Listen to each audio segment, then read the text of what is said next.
I'm Mara Ellison, 26, and 3 months ago, I stood at the Atlanta airport with my grandfather's hand in mine while the rest of my family floated ahead on a wave of designer luggage and staged smiles, the kind you practice for photographs. The overhead boards rattled with departures, coffee steamed up from kiosk counters, and somewhere beyond the glass, a plane rolled past, like a promise we'd waited years to keep. My grandfather Walter wore his old leather watch and a pressed sport coat he hadn't put on since my college graduation, his ticket folder tucked under his arm like a prized keepsake. He had paid for this trip so all of us could be together, Paris to Rome to London, one long ribbon of days where we might finally act like a family. I told myself the nerves in my stomach were just from travel, that the sudden sweetness in my father's voice and the careful attention from my aunt meant they wanted what he wanted. Walter kept saying it would be the memory of his lifetime, and I nodded because I wanted that to be true. When we reached the check-in line, the agent smiled and took our passports, tapping across the keys, as if each click could stitch us closer. Then she paused, and in that pause, I felt something tilt inside me, like a picture frame that will not hang straight. Before I go any further, tell me where you're listening from in the comments, and if you've ever had to choose loyalty over comfort, tap like and subscribe so we can keep sharing these stories together. I grew up in Charleston, in a house where the porch light burned warm and steady, and my grandfather's truck pulled into the drive whenever someone forgot me, which more often than not meant my parents were busy with appearances and plans. Walter taught me that hands tell the truth about a life his were nicked and rough from years of rehabbing buildings and sweeping his own job sites when the cleanup crew didn't show his laugh easy, his promises small and kept. My parents prized the polished world that seemed to take a bow for them, charity galas, ribbon cuttings, dinners where the plates were heavy and the conversation light. My aunt and uncle lived for the same stage, the selfies, the brand names, the right people across the right table.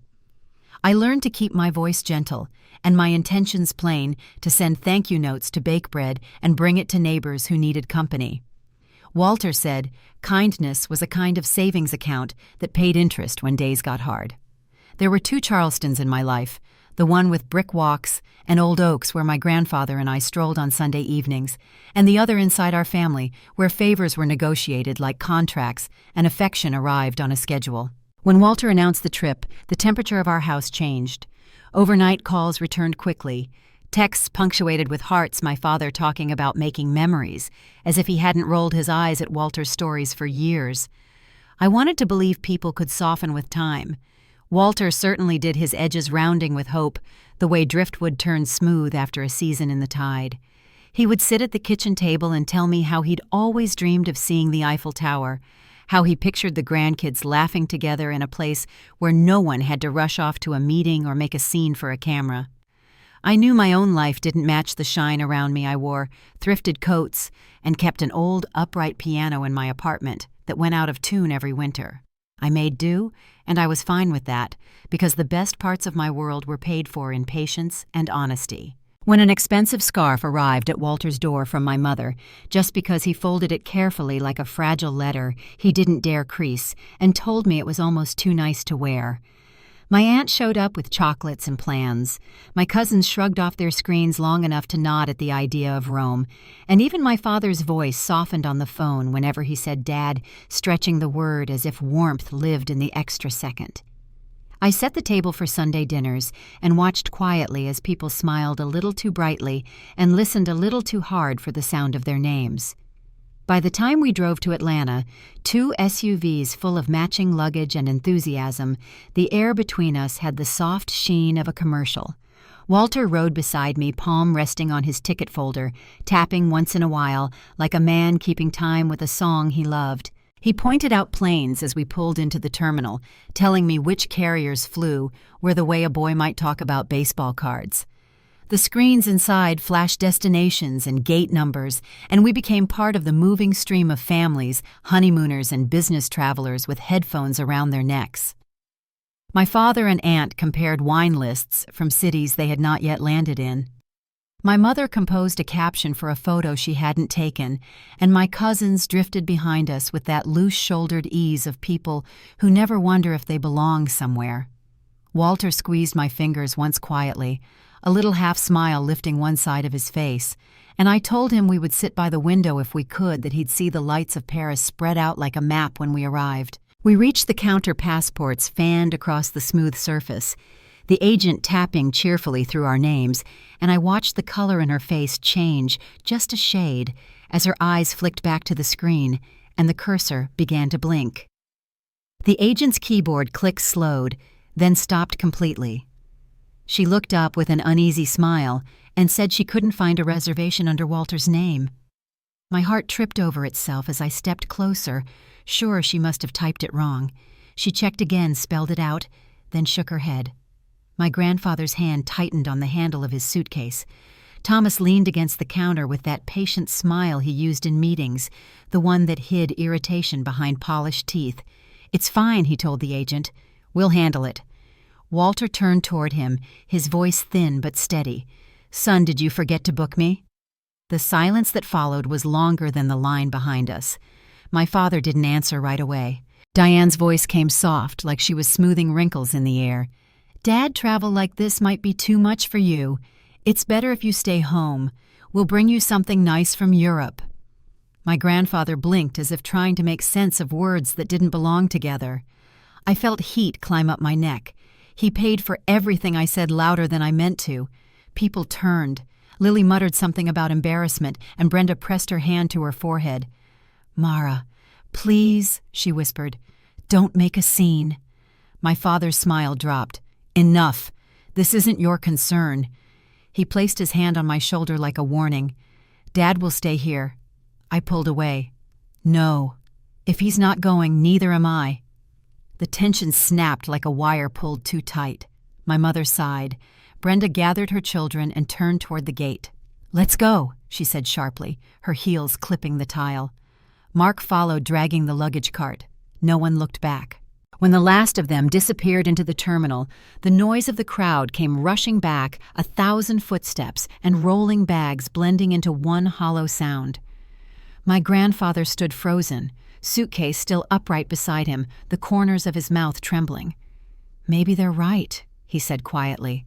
"Maybe I don't belong anymore." Something in me broke at those words. I wrapped my arms around him. "You do. You always have." For a moment, he didn't move. Then he patted my shoulder the way he used to when I scraped my knees as a kid. We walked out together past the check-in lines and the perfume displays and the glowing departure boards. He moved slowly, his shoes scuffing against the polished floor. Outside, the air was thick and heavy with exhaust. We climbed into a cab, and I told the driver to take us back to Charleston. The ride home was quiet except for the hum of the tires.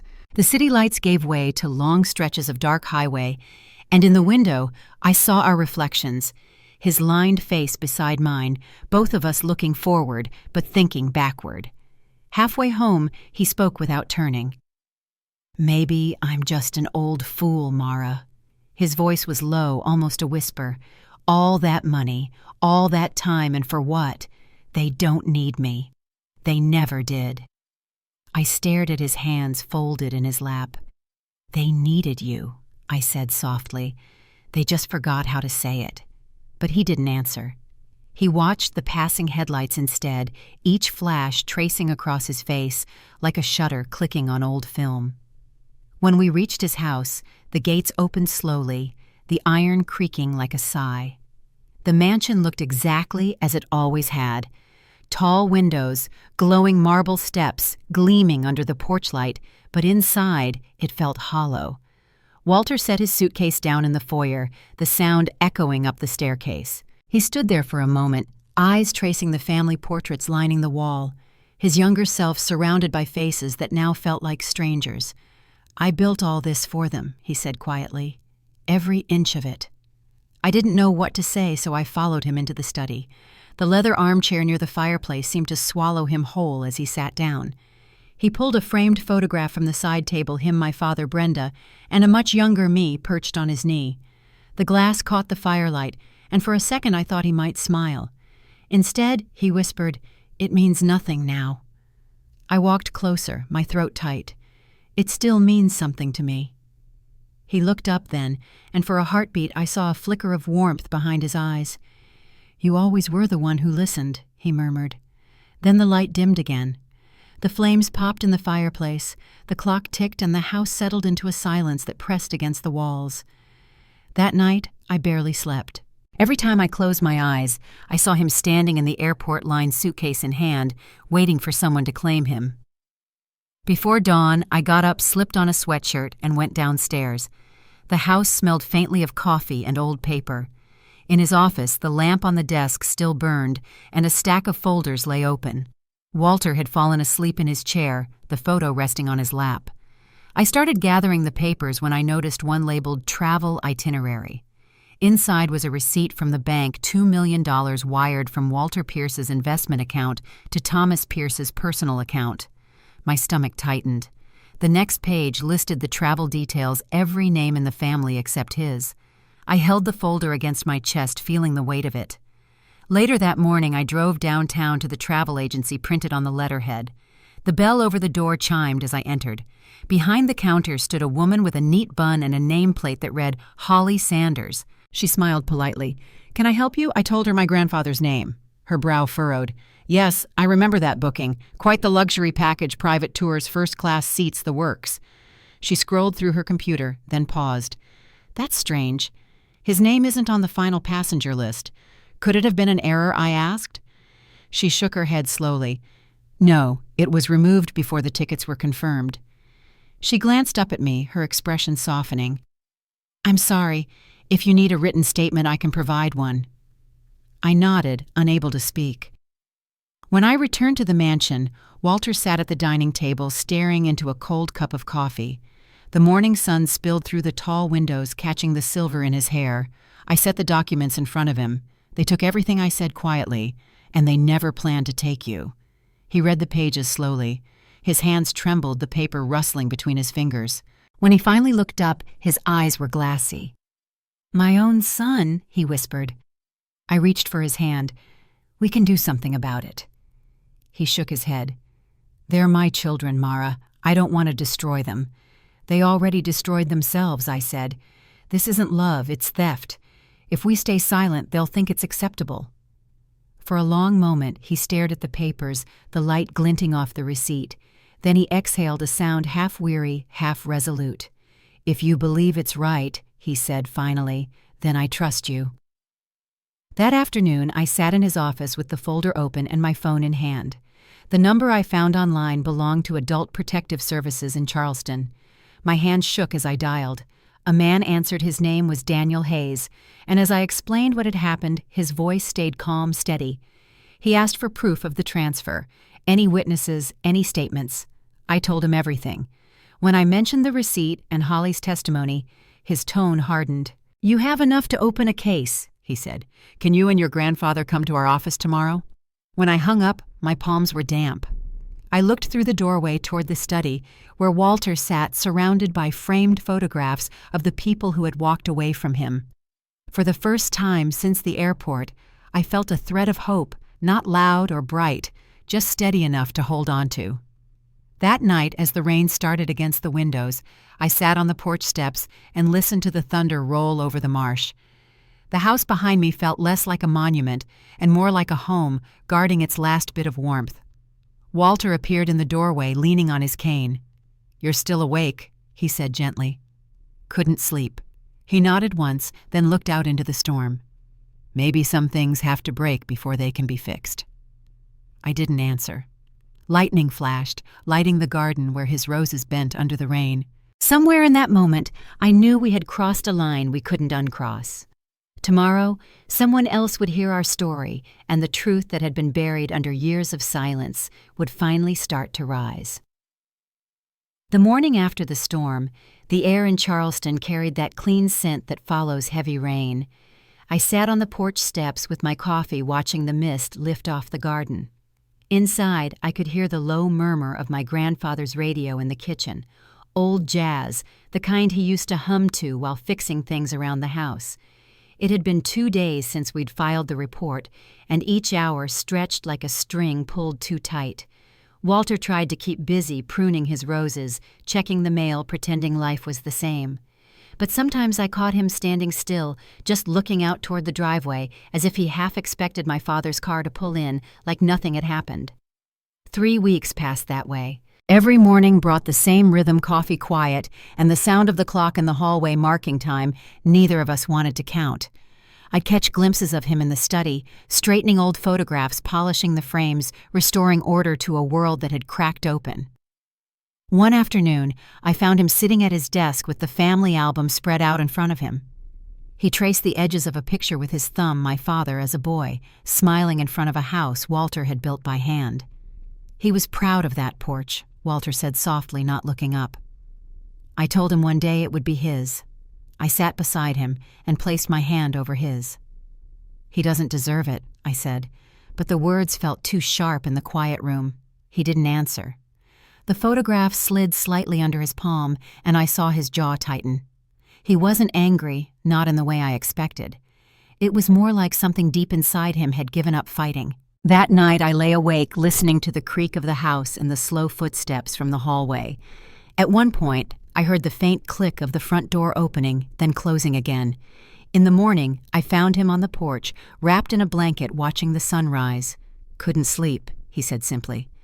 When the call finally came, I was in the kitchen washing dishes. The phone buzzed across the counter and I recognized Daniel Hayes' voice on the other end. "Mara," he said, "we have a date. They're landing tomorrow evening at Atlanta International. We'll meet you at arrivals." My stomach tightened and I nodded even though he couldn't see me. "We'll be there." I hung up and turned toward the doorway where Walter stood, his hands in his pockets. "It's time," I told him. He didn't speak right away. Then he gave one slow nod, as if bracing himself for something long overdue.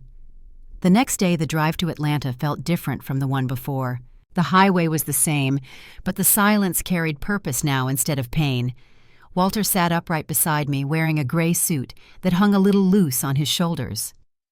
On the seat between us lay a small folder with his documents, his proof, his dignity, his voice. We arrived early and parked near the terminal entrance, watching travelers spill out with their souvenirs and matching jackets, all of them caught between exhaustion and joy. Daniel met us near the gate, his expression calm but focused. "They'll come through that corridor," he said, nodding toward the automatic doors. "When they do, let me handle the first approach." The arrivals board flashed, and moments later they appeared, my father leading the way, sunglasses pushed high on his head, a new coat draped over his arm. My mother followed, scrolling through her phone. Her tone clipped as she spoke to someone unseen. Brenda walked beside Mark, her arm looped through his, laughing at something that wasn't funny. Lily and Connor trailed behind each, dragging a designer suitcase, their voices rising above the crowd as they compared what they'd bought in Rome. They looked like an advertisement for everything Walter's money had purchased, and for a few seconds I almost forgot to breathe. My father's gaze swept the terminal, and when it landed on us, his smile froze. "Dad," he said, half question, half warning. Daniel stepped forward, his voice firm and professional. "Thomas Pierce, Diane Pierce, Brenda Howell, and Mark Howell. You've been served. Summons for financial exploitation of a dependent adult." He handed each of them a sealed envelope. My mother blinked as if she hadn't understood the words. "This is ridiculous," she said, her voice rising. "He gave us that money." Brenda clutched her purse to her chest. "We didn't steal anything. He wanted us to go." Daniel didn't flinch. "You'll have the opportunity to explain that in court," he said evenly. Around us, travelers slowed to watch. My father turned toward Walter, his voice low and sharp. "Dad, tell them this is a mistake. Tell them you wanted this." My grandfather straightened his back, and for the first time in months, his voice carried its old weight. "I wanted us to go together," he said, "not for you to leave me behind." The crowd quieted. I stepped forward before my father could speak again. "It wasn't Grandpa who called them," I said. "It was me." His expression changed in an instant, shock, then fury. "You did this," he hissed. "You turn against your own family." "You stopped being my family," I said softly. "You stole from him, from all of us." Brenda's face twisted. "You foolish girl," she snapped. "You've destroyed everything." Daniel closed his folder. "That will be all for now," he said, gesturing toward the exit. My parents and aunt gathered their bags in stiff silence. As they moved past, my father leaned close enough for me to catch the low growl in his throat. "You'll regret this," he said. I didn't answer. I took Walter's hand and felt the faint tremor there, but when I looked up at him, his eyes were steady. We walked outside together, the noise of the terminal fading behind us. The evening light stretched long across the parking lot, turning the rows of cars into a maze of gold and shadow. Daniel stopped beside his vehicle and handed Walter his card. "I'll see you in Charleston next week," he said. "We'll prepare for court." My grandfather nodded, his fingers brushing the edge of the card like it was something fragile. When we reached our car, he paused before opening the door. "Mara," he said quietly, "you gave me back my voice." I shook my head. "No, Grandpa, you never lost it." That night we drove home with the windows down, the hum of the highway rolling through the car. Neither of us spoke much. The city lights of Atlanta slipped away behind us, and soon only the rhythmic sound of the tires filled the dark. By the time we reached Charleston, the clock on the dashboard read past midnight. Walter exhaled deeply. As we pulled through the gates, the tension finally giving way to exhaustion. Inside, I helped him hang his coat and warm a cup of tea before heading upstairs. From my bedroom window, I could see the faint glow from his study down the hall. He sat there for a long time, the documents from Daniel spread across the desk, the light tracing the outline of his face. I realized then that this wasn't just about money. It was about reclaiming the part of himself he'd let them take piece by piece. When I woke the next morning, the house was still and bright with sunlight. Walter was already in the garden, pruning the rose bushes again. I stepped outside and joined him, the air smelling of earth and salt from the nearby marsh. "Do you think they'll show up?" I asked. He nodded once. "They'll have to." He trimmed one last stem and set the shears aside. "It's not about punishment anymore," he said. "It's about setting things right." His words hung in the air, quiet and certain. I knew the road ahead would not be easy, but for the first time since that day at the airport, the silence between us felt like peace instead of pain. We both turned toward the open gate at the end of the driveway, sunlight spilling through it like a promise that something new was finally beginning. The week before the hearing felt endless. The Charleston courthouse loomed in my mind long before we ever stepped through its doors. Walter tried to stay calm, tending to his garden, as though pruning roses could keep him steady, but I could see the restlessness in his hands. Every evening, Daniel stopped by after work to review the paperwork with us, explaining what would happen and who might be called to testify. Walter would nod politely through each meeting, though his eyes kept drifting toward the photographs on the mantel. They were reminders of everything we were about to confront. The morning of the hearing broke gray and heavy with mist. We left early, driving in silence past the harbor where the water looked like pewter. Walter wore a dark suit pressed the night before, his tie slightly crooked until I fixed it in the parking lot. He smiled faintly, that patient kind of smile that said he wasn't sure what waited inside but was determined to face it anyway. At the courthouse steps, Daniel met us with a nod and led us through the metal detectors to a small waiting area lined with oak benches. The air smelled faintly of paper and old varnish. When they called our case, we walked into the courtroom together. The floor gleamed, the seal of the state etched above the judge's bench. Across the aisle, my parents sat beside Brenda and Mark, all of them dressed as if for church. My father's expression was tight, my mother's eyes fixed somewhere near the table, avoiding mine. Brenda fidgeted with a tissue, her lipstick already smudged. Their lawyer, a man with too perfect hair and a gray suit that caught the light, shuffled papers and whispered something that made my father's jaw twitch. Daniel placed a reassuring hand on my shoulder before stepping forward. "Your Honor," he began, his tone steady, "this case concerns financial exploitation of an elder Mr. Walter Pierce by immediate family members who used deception to gain access to his funds. Judge Meredith Cole, a woman with silver hair pulled into a bun, adjusted her glasses. "Proceed," she said. Her voice was calm but carried authority. Daniel introduced the wire transfer, the travel documents, and Holly's signed statement verifying that Walter's name had been removed before confirmation. The exhibits glowed faintly on the screen as each slide appeared numbers, dates, and names, spelling out the story we already knew by heart. My father's attorney rose, buttoning his jacket with practiced confidence. "Your Honor," he said, "this was not exploitation. Mr. Pierce is a generous man who wished to gift his family an experience they would never forget. The funds were transferred voluntarily. My client simply accepted a gift given in love." His words hung in the air, smooth and rehearsed. Judge Cole nodded once, expression unreadable. "Continue," she said. Daniel called me to the stand. My legs felt unsteady as I walked past the rows of faces, some curious, others sympathetic. The bailiff swore me in, and I sat down, palms flat against the cool wood of the witness box. Daniel's voice softened. "Miss Ellison, please tell the court what happened at the airport." I took a slow breath and began. The words came haltingly at first, then steadier.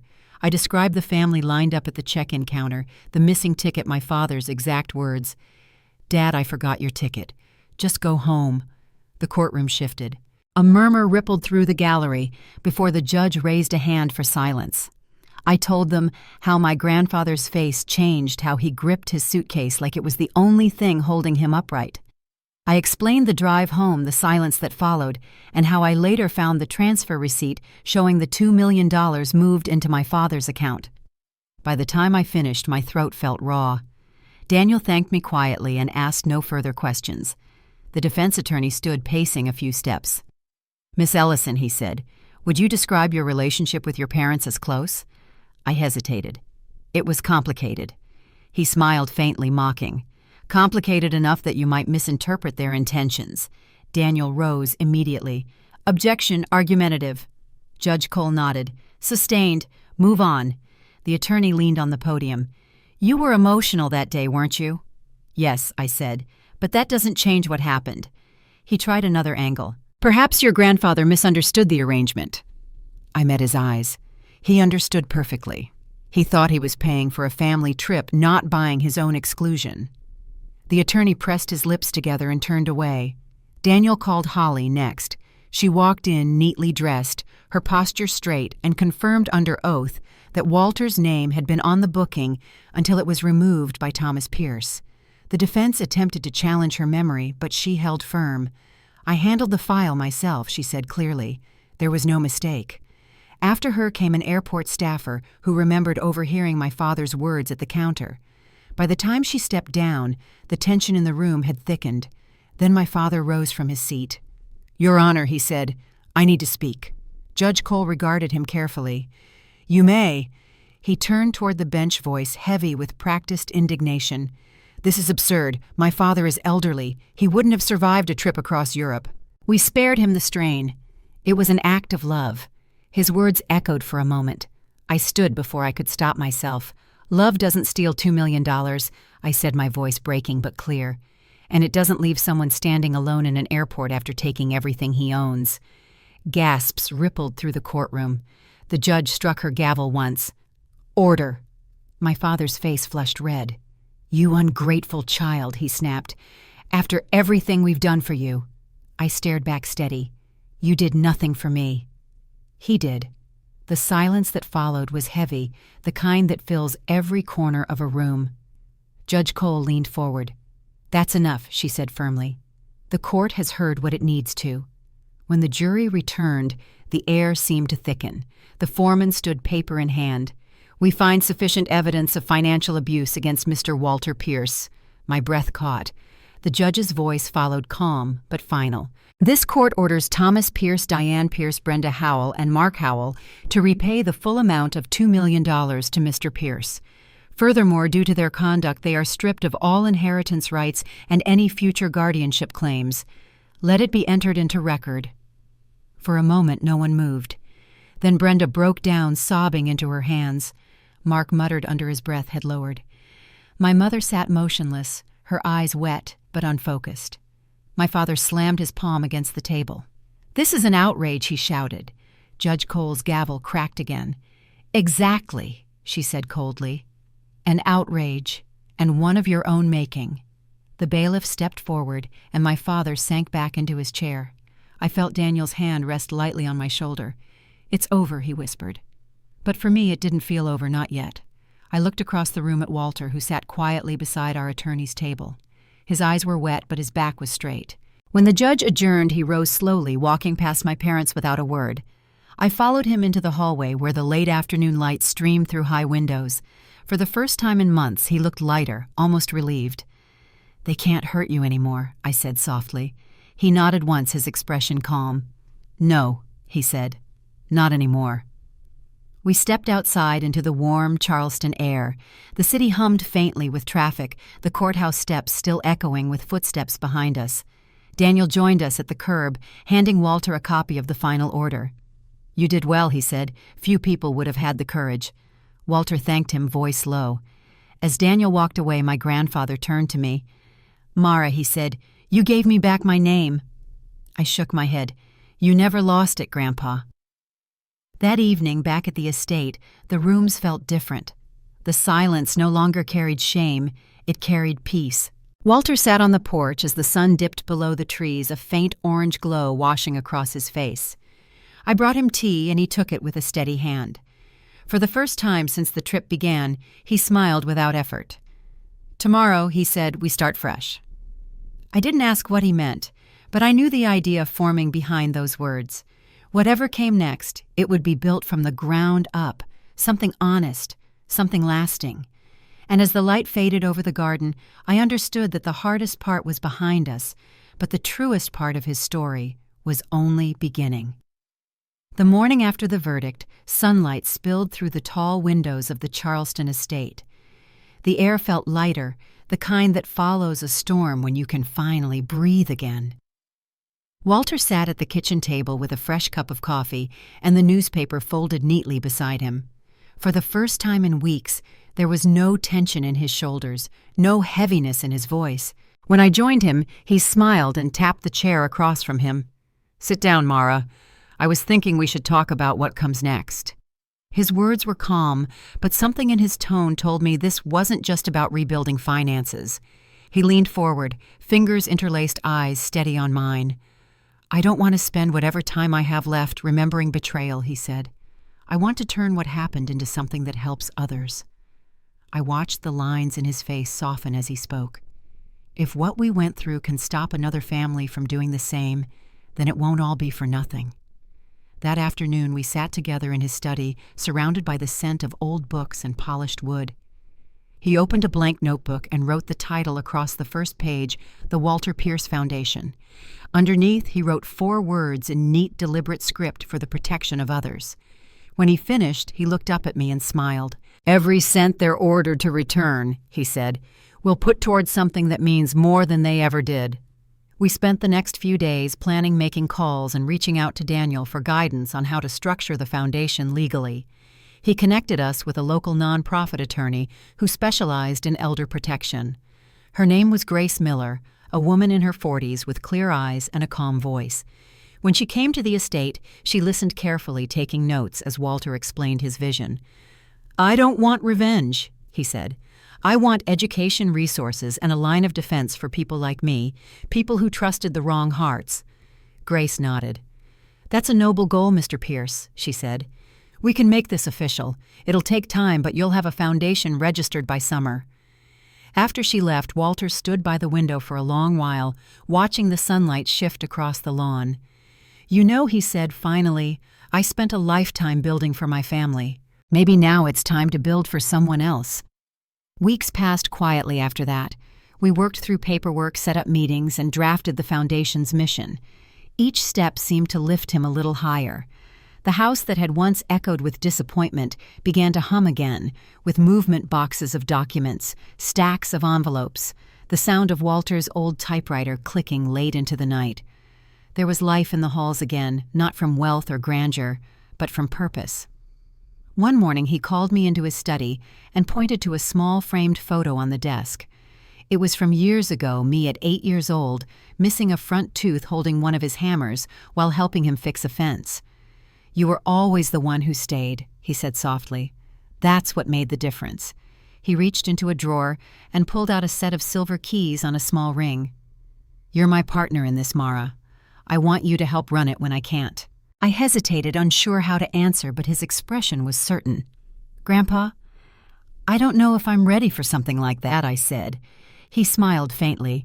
"You already proved you are." The foundation officially launched that spring. The first grant we issued went to a small community center in Savannah that offered free legal advice to seniors facing financial exploitation. Daniel attended the opening ceremony, standing quietly beside us as Walter gave a short speech. His voice carried across the room with the same strength I remembered from before all of this began. "There was a time," he said, "when I thought my story had ended in silence. But standing here, I see that sometimes the hardest chapters can become the most important ones." Afterward, people came up to thank him, some shaking his hand, others sharing their own stories of deceit and resilience. I watched as he listened to each one, patient and kind, his smile returning in small, genuine waves. Later that night, we drove home with the windows cracked open, the cool air drifting through the car. He looked out at the lights along the highway and said quietly, "I feel like myself again." As summer deepened, the foundation grew. Local papers covered our story, and small donations began arriving in the mail, $5 here, $20 there, each one with a handwritten note of thanks. Walter read every letter aloud, no matter how short. The house filled with folders, binders, and the faint smell of fresh ink from the printer I'd set up in the study. The marble floors and chandeliers no longer seemed to define the place. The sound of purpose did. Sometimes in the evenings, he would sit by the fireplace with his coffee and talk about his past, the years of work, the deals that built the company, the long nights when he dreamed of a family that would appreciate it. But now those stories carried no bitterness. There was peace in the way he spoke, as though he had finally set something down. I found myself listening differently, too, not as a granddaughter trying to comfort him, but as someone learning from him. One Sunday afternoon, a letter arrived in a thick cream envelope. It was from the state attorney's office confirming the repayment of the full $2 million. Walter unfolded it carefully, his fingers tracing the embossed seal. "It's official," he said with quiet satisfaction. "It's done." He slipped the letter into the foundation's records and closed the binder. "Now it begins."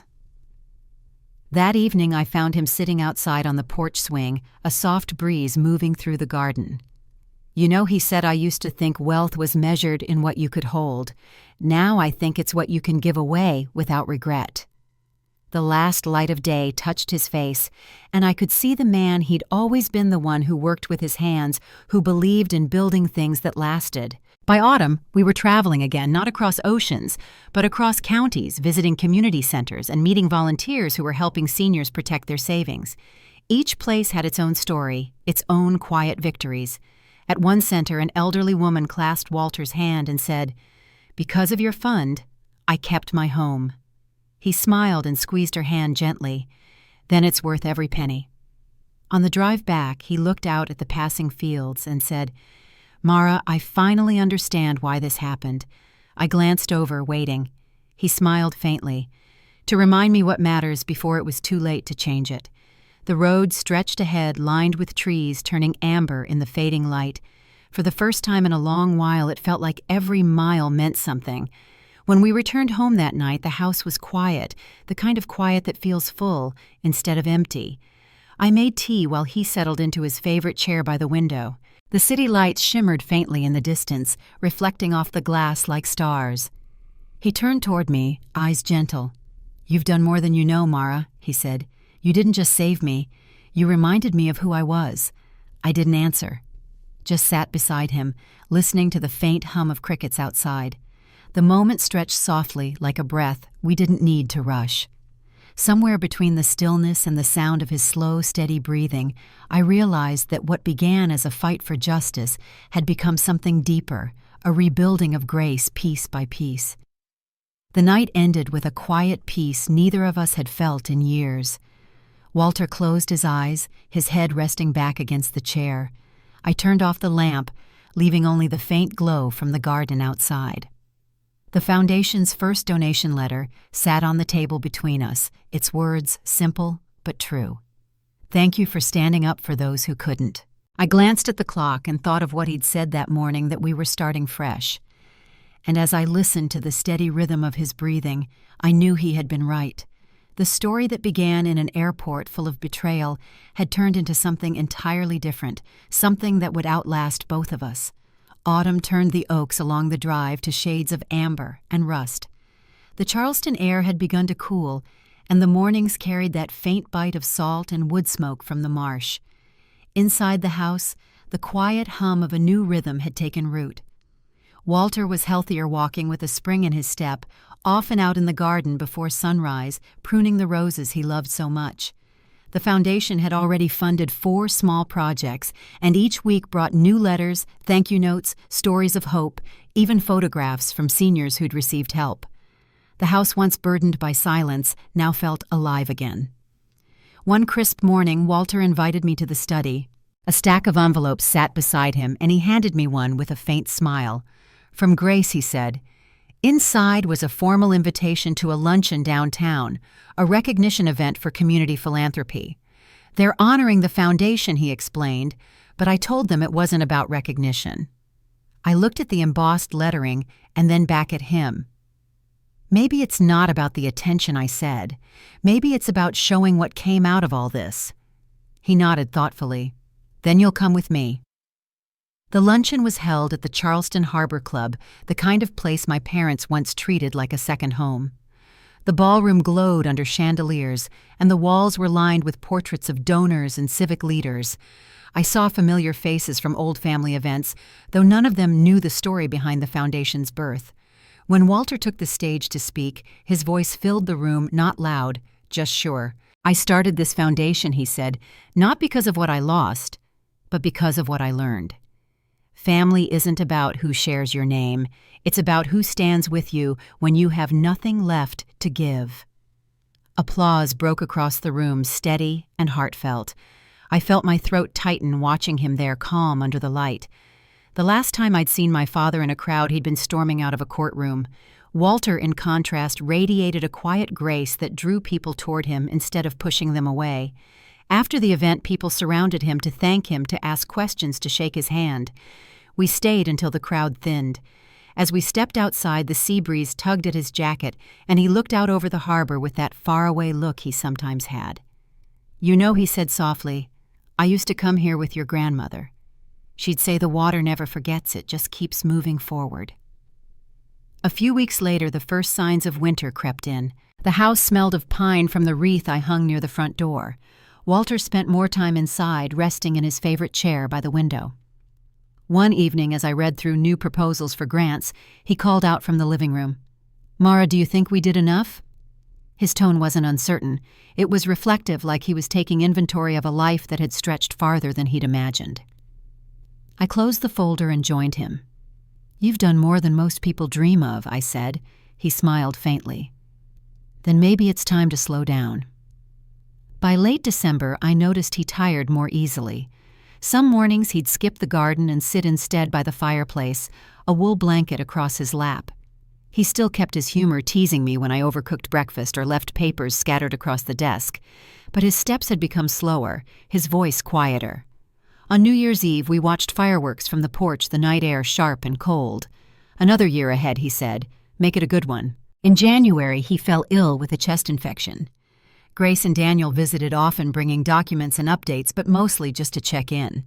He insisted on staying home, and with help from a local nurse named Evelyn, we kept him comfortable. Even in weakness, he refused self-pity. He'd joke with Evelyn, ask her about her grandkids, or make her laugh about the time he'd tried to bake bread and forgotten the yeast.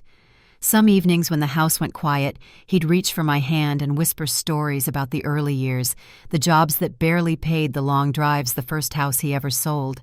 Those were the moments that settled deepest. One rainy night in February, I found him awake in the study papers spread across the desk. Can't sleep, I asked. He looked up with a faint grin. Just tidying up. He handed me an envelope sealed with his initials. For you, when the time's right. I hesitated. Grandpa, he waved me off gently. Not yet. Just keep it safe. I slipped it into a drawer in my room, the weight of it unfamiliar but grounding. Over the next few days, the rain gave way to clear skies. The morning he passed was quiet, the kind of stillness that doesn't announce itself until afterward. Evelyn found him in his chair, sunlight falling across his face, a faint smile still there. He looked peaceful, like a man who had finally finished his work. I sat beside him for a long time, holding his hand until the warmth faded. The days that followed blurred together phone calls, arrangements, the low murmur of condolences. The community turned out in numbers that stunned me. People came from towns he'd helped rebuild, families he'd funded through scholarships, seniors who'd received aid from the foundation. They filled the church until the doors stood open to the courtyard. Grace read a passage from one of Walter's letters to the board. A legacy should not be a monument, but a map for those who come after. Daniel spoke about how Walter's case had changed state policy for financial guardianship reviews. I sat in the front pew, listening each word, both a farewell and a reminder. When the service ended, I stayed behind as the others drifted toward the reception. The church was quiet, only the sound of the wind pressing faintly against the stained glass windows. On the altar, a single-framed photograph showed Walter in his garden sleeves, rolled up smiling beside the roses. I whispered a simple thank you before walking outside into the bright afternoon. The sky over Charleston was a clear, impossible blue. That night back at the house, I found myself in his study again. The lamp still carried the faint scent of his cologne, the kind he'd worn for as long as I could remember. On the desk sat one final notebook, its cover marked with his handwriting, Pierce Foundation, Future Plans. Inside were detailed outlines for new grants, notes to board members, and a message written on the last page. For Mara, keep it alive. It's yours now. I sat there until the light outside turned to dusk, reading his handwriting over and over. The house felt enormous, too quiet, but not empty. In every corner there were traces of him, the worn gloves by the door, the faint smudge of coffee on his favorite mug, the rose clippers by the window. I opened the drawer where I'd hidden the sealed envelope he'd given me weeks earlier and turned it over in my hands. The edges were soft, the paper slightly wrinkled. I didn't open it yet. I just held it, knowing it was the last conversation he'd ever started. Outside, the wind moved through the trees, carrying the scent of the garden. I went to the porch where the roses Walter had planted were already budding again, despite the cool air. Their petals caught the fading light, and for a moment the house seemed to breathe. I knew the next chapter would begin with that envelope, and whatever words waited inside would guide what came next. I stayed there until night settled fully over Charleston, the stars faint but steady above the water. Somewhere in the quiet, I could almost hear his voice again, soft, certain, and filled with that quiet strength he carried through everything, the same voice that had once told me, keep moving forward. The envelope sat unopened for nearly a week. I kept it on the corner of my desk next to the foundation files Walter had left behind. Some days, I'd catch myself staring at it, tracing the edge of the paper, wondering what words he'd saved for me. The house had settled into a softer quiet, the kind that feels neither empty nor full, just steady. I went about each day, keeping his routines alive, coffee at 7 fresh flowers on the dining table, the porch lights on by dusk. It felt like keeping him close, even as the world moved forward without him. One morning, as rain pressed against the windows, I finally unfolded the flap. Inside was a single letter written in his careful hand. The first line made me catch my breath. Mara, if you're reading this, it means the time has come for you to lead. He wrote about the foundation, the work still unfinished, and the importance of keeping its heart rooted in compassion. Don't let bitterness grow where love once lived, he'd written. Our story began with loss, but it doesn't have to end that way. By the time I reached the end, my eyes burned. His final sentence felt like a whisper, build something that outlasts pain. I folded the letter and slipped it into a frame on his desk. Then I opened my laptop and began writing the next proposal in his name, a scholarship fund for students studying elder care and nonprofit law. Grace helped me file the paperwork, smiling as she read through the plan. He'd be proud of this, she said softly. It's exactly the kind of work he hoped you'd do. Together we launched the first round of applications that spring. The foundation's office downtown began to fill with life. 2 new staff members, stacks of brochures, and the steady rhythm of phone calls from donors who'd heard Walter's story. Each day brought new purpose, but sometimes when I closed the office at night, I still caught myself listening for his laugh.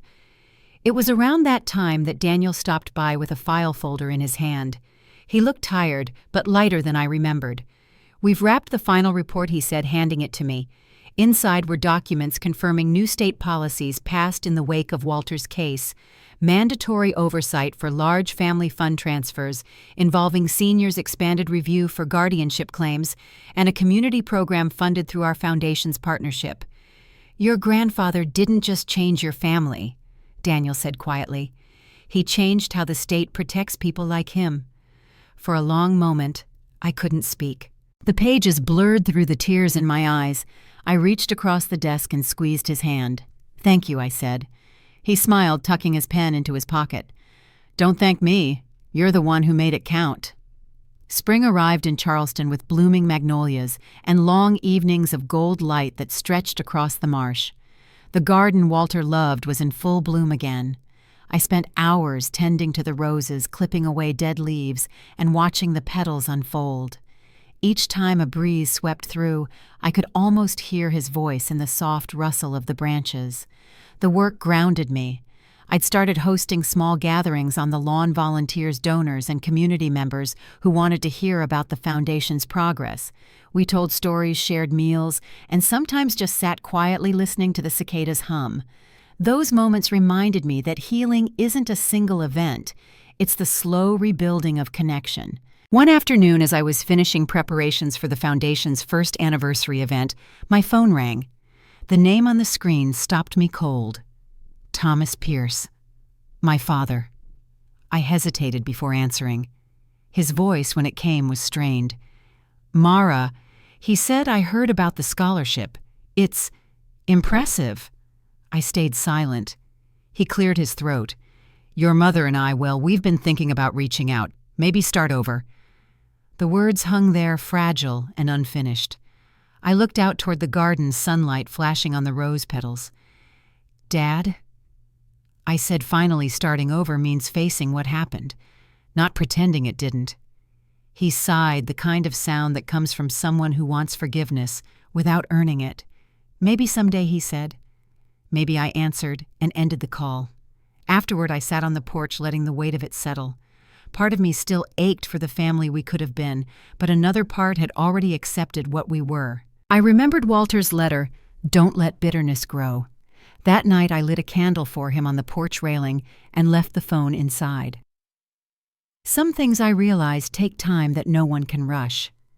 The anniversary event came on a clear May evening. The lawn was strung with soft lights, and guests arrived dressed in spring colors. The air smelled of jasmine and ocean salt. Grace gave the opening speech, her voice steady, as she recounted the Foundation's milestones. When she introduced me, the crowd turned their attention to the small stage near the garden's edge. I stepped forward, my heart pounding. The same garden where Walter once stood watching the sunset now held rows of chairs filled with people his life had touched. I spoke about his legacy, the man who built his fortune with hard hands and a steady heart, who believed that generosity could outlive pain.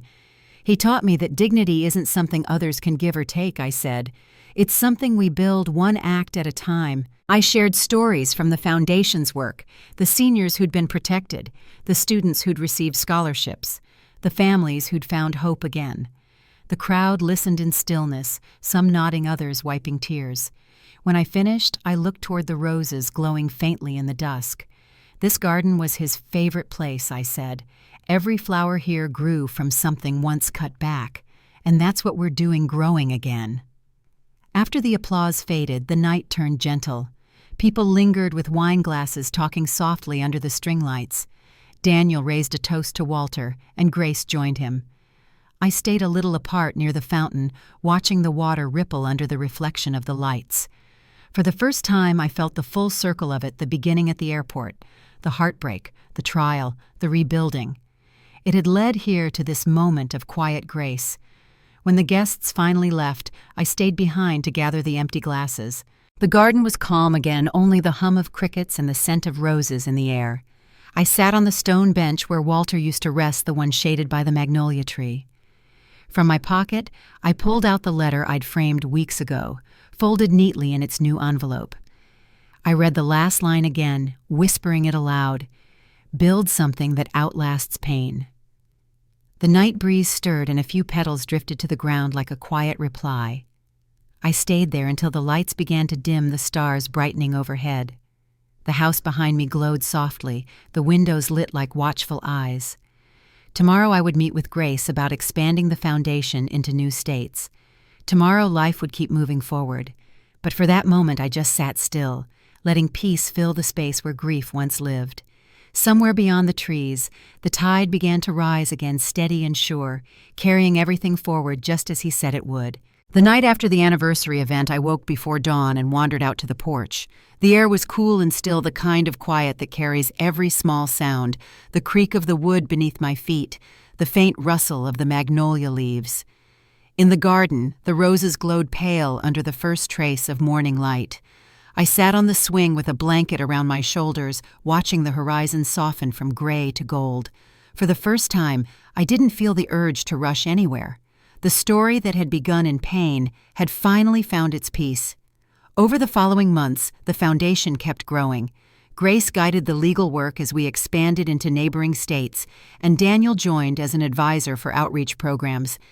Each week brought letters from families. Walter's story had inspired people who had found courage to speak up, protect loved ones, or rebuild trust after years of silence. I kept every note in a wooden box on my desk, the same desk where he once signed the first documents that started it all.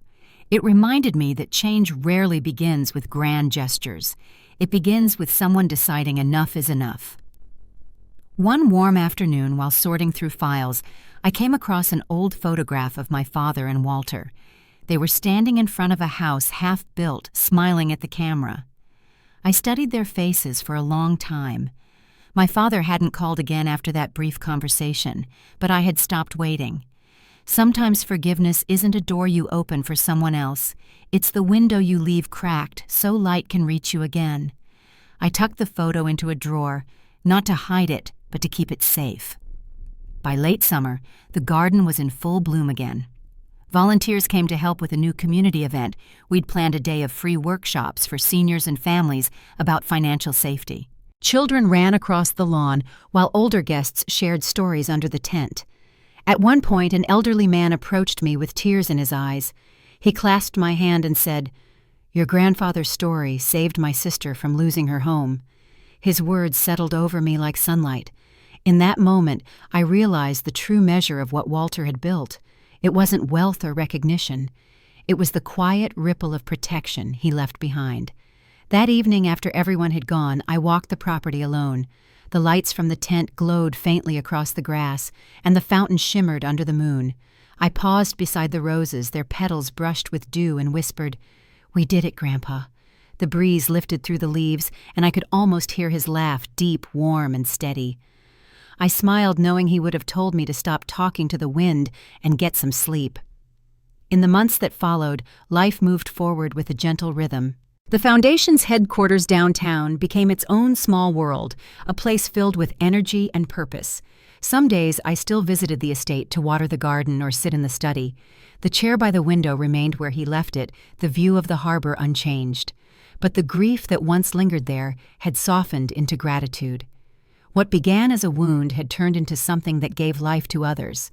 Looking back, I see how easily things could have stayed broken if silence had won.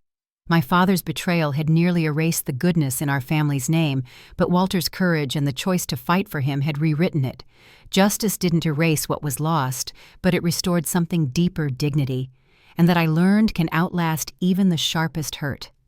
Now, whenever I visit the community centers we fund, I tell people about him not as a victim, but as a man who refused to let cruelty define his ending. His name lives on in scholarships and rose gardens planted across the state, and in every family that learns to speak up instead of staying quiet.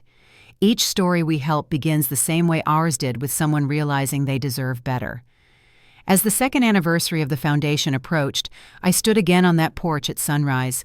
The sky was streaked with pink, and the world was just waking. I thought of how far we'd come, how pain had been turned into purpose. I whispered the same promise I'd made that morning at the airport so long ago. You're not alone. Not anymore.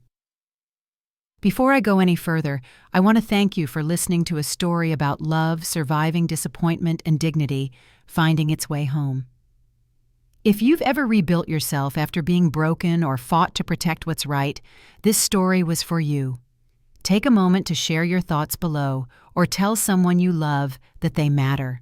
Because the most lasting legacies aren't written in money or marble, they're written in kindness, in courage, and in the quiet choices that heal what once was lost.